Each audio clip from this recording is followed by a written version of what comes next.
it's hard for me writing reviews. I'm still new at it. I think sometimes I write the whole paragraph and I end up deleting it and rewriting it from the beginning. So it takes a while. A lot of thought goes into my reviews. Because I want to voice my concerns right with a certain game. Yeah, I think it's easier just to podcast. Yeah. You can go, I don't edit these fucking games. Oh, why is it doing this? Anyway, we have the review up for Diablo 3. I hope you guys enjoy it, and if you disagree with it, please comment. Yeah, let us know so Charlie can block you. Can't block anything. I wouldn't even be able to block anyone if I knew how. You're the I'll jump on to. Did you see the Last of Us trailer that I put up? I saw the original trailer for it, though. The latest one, the right? latest one I haven't been able to watch. Yeah, pretty much. The Last of Us is, for those of you who don't know, it's Sony and Naughty Dog are releasing this game called The Last of Us, and it's meant to be the next big survival game. Pretty much, it's starting to look like, what's the name? Uncharted. That's the word I was looking at. It's starting to look like Uncharted. Naughty survival. Dog is the creator of Uncharted. Yeah, but it's like Uncharted except with a survival base. Okay, but what about story. It is like Uncharted? The actual gameplay. It is? Is it like a third-person shooter? Yeah, I think it's a third-person shooter, yeah. Moving through, but the latest cinematic looks absolutely amazing. I was pretty taken back by it. And, originally we first looked at this game, and when you see the first trailer, it was a case of, oh no, they're bringing out another zombie-type game, but it's actually not. The whole story is going to be based around living in a city that has been destroyed by a plague. It's a very, what was the name of that movie? The Legend. I Am Legend. I Am Legend. Is it I Am Yeah, Legend? just imagine that without the zombies. Will Smith and without zombies, except the zombies are real people that are fighting for survival and so forth. Okay. But yeah, it looks interesting. I'm going to be keeping an eye on that. It did catch my attention, so I thought I'd bring it up. Yeah.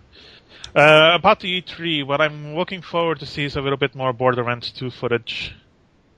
There was a gameplay video released recently on Borderlands 2, and that game is looking better and better. Gameplay looks more entertaining than the first one.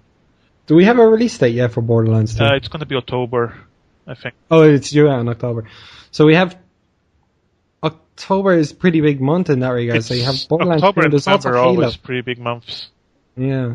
There's Halo 4, and then there's the potential of GTA 5. There's no actual release date on that yet. Probably going to be not probably, definitely a new either in October or I think it's November, right? The Call of Duties are October or November? November, I think. I don't know. Yeah, so new Call of Duty game, Black Ops. The Black 2. Ops. Yeah, Black Ops 2, which is probably the game that it's the Call of Duty game that's going to interest me the most, since it's like futuristic, and I like futuristic shooters. Yeah. Okay, Adrian is here, so we can add him to the conversation. Okay, I'm just going to pause this there for a second. So wait. Okay, Adrian, welcome to the show. Hello. Just to pick you up, where are we now? We're moving on to E3 at the moment. E3, yeah, and the games that we want to see there, of the games that we know about, because there's probably going to be some new games announced there. Should we go publisher by publisher? Just publisher we by can. publisher? I mean, at the moment we were looking at 2K games. Pretty much we covered Borderlands, or we're looking at Borderlands at the moment. Yeah. Okay. Borderlands.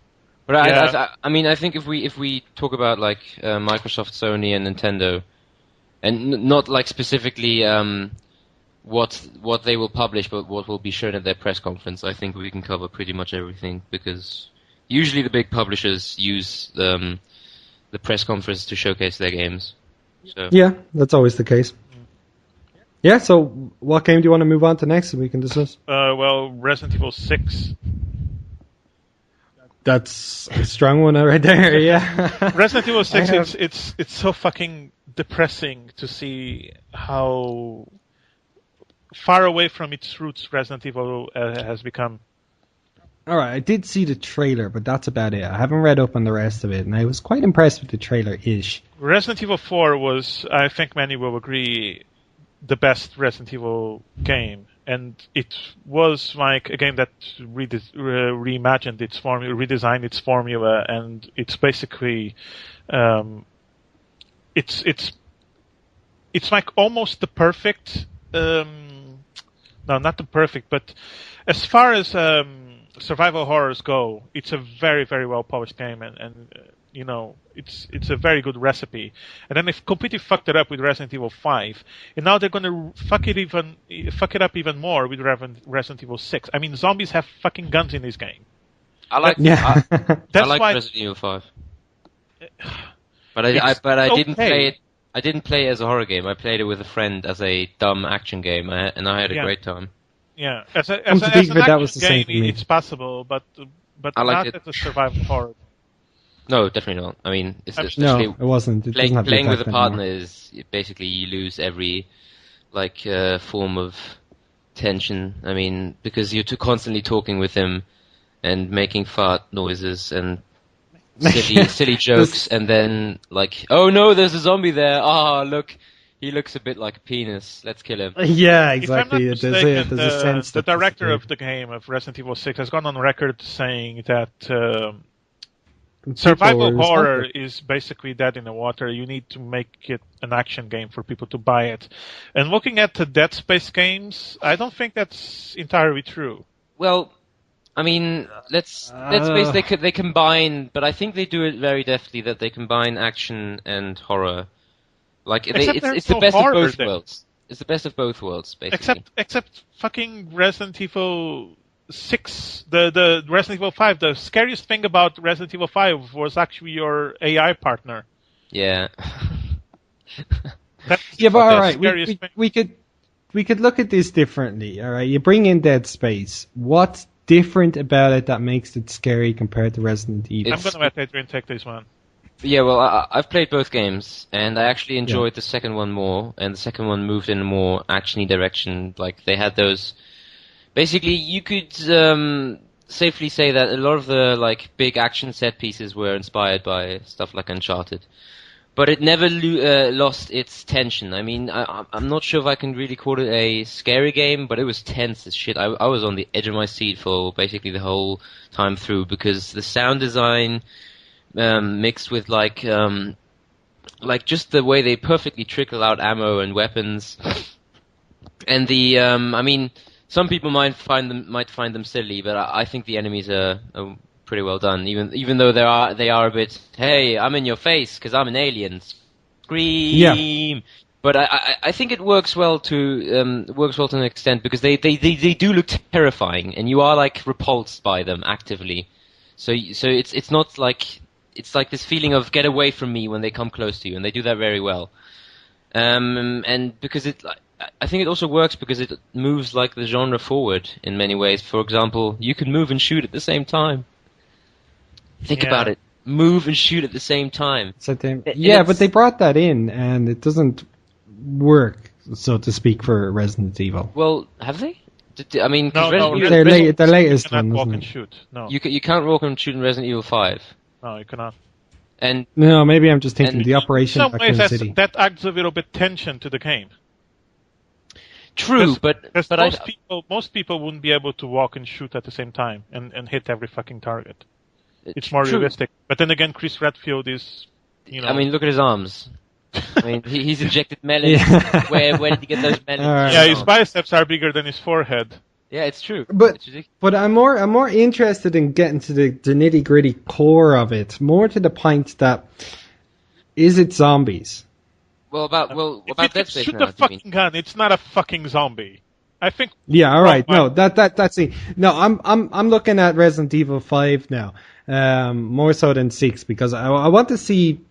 Now, it could be the fact that it's the genre or the franchise itself, but I want to hear your opinions on why you think the genre itself, as a whole, Resident Evil, that's had movies thrown at it, has had spin-off games and everything else over the course of 15 years, has now hit the point where it's classified as no longer actually scary. Because it doesn't give you the sense of hopelessness anymore, of solitude. That's it.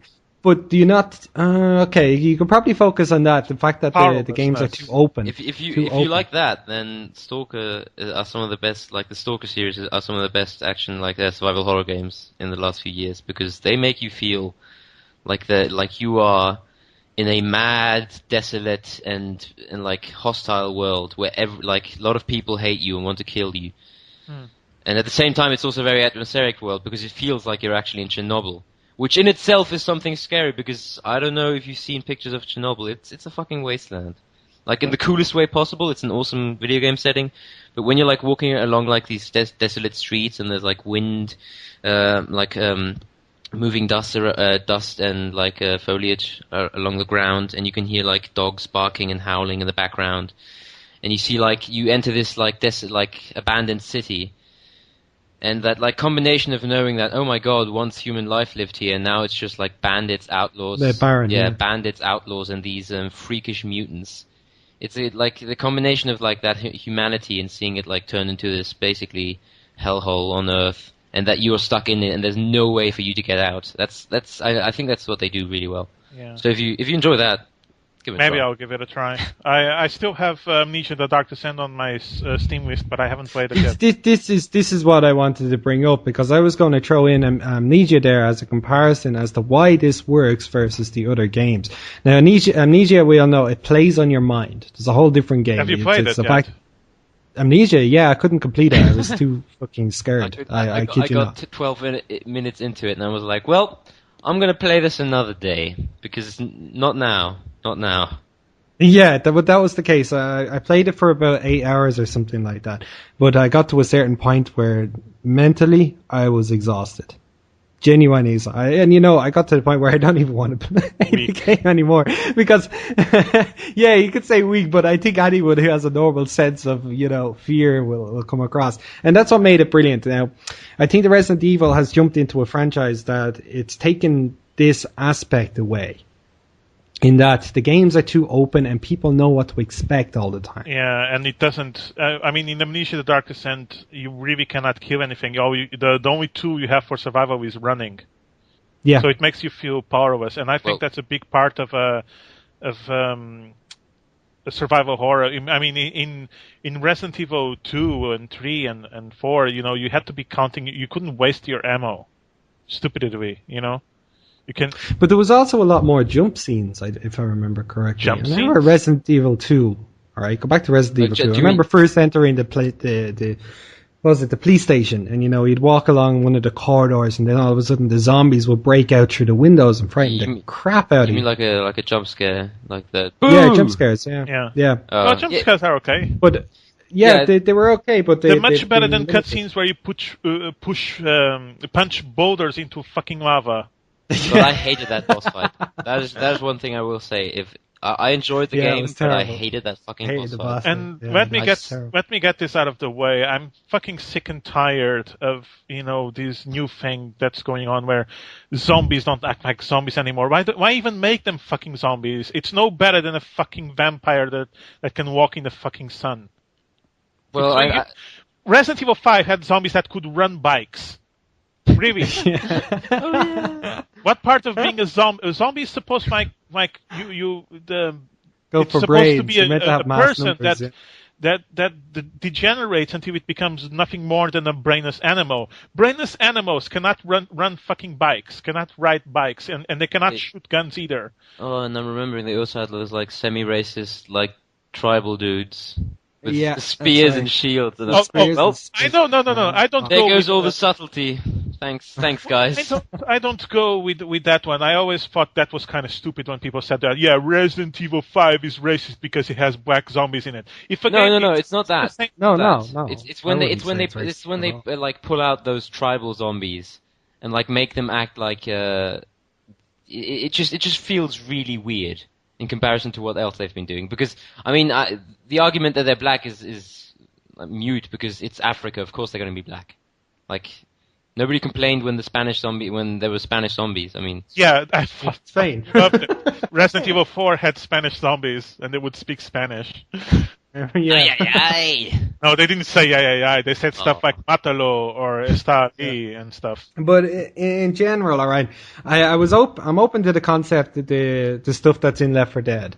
You have your zombies, and you have the ones that have taken a different mutation, but are still really, really stupid. Why is it stupid? Well, no, they are, as in the they are stupid. And that's things. They're all really stupid. They don't run around on bicycles